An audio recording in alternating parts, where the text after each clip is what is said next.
Hello హోమీస్, ఇవాళటి video వచ్చేసి what I did in a day. So ఇక్కడైతే గణపతికి పెయింటింగ్ వేయడానికైతే నాకు పిలిచారు. సో నేను వెళ్ళాను. తర్వాత చైతన్య కూడా కనిపిస్తే తను కూడా హెల్ప్ చేసింది. తిను కూడా మా రిలేటివే అవుతుంది.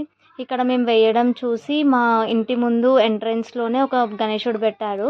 సో ఆ గణపతి దగ్గర కూడా పిలిస్తే మళ్ళీ అక్కడికి వెళ్ళి కూడా మేము ఇద్దరం మళ్ళీ గణేశుడికి పెయింటింగ్ అయితే వేసేసాము హ్యాండ్స్ అండ్ లెగ్స్కి.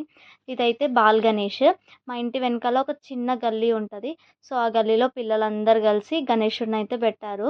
అక్కడే సెలబ్రేషన్స్ చాలా బాగా జరుగుతున్నాయి ఆ పెద్ద గణేష్ దగ్గర కన్నా. ఇక్కడ డాన్సర్స్, గేమ్స్ వాళ్ళు పిల్లలే చాలా బాగా కండక్ట్ చేసుకొని చాలా ఎంజాయ్ చేస్తున్నారు. సో ఇప్పటి వరకు నా వీడియోని ఎవరైతే చూసి లైక్, షేర్ అండ్ సబ్స్క్రైబ్ చేయలేదో ప్లీజ్ చేసుకోండి. Thanks for watching this video.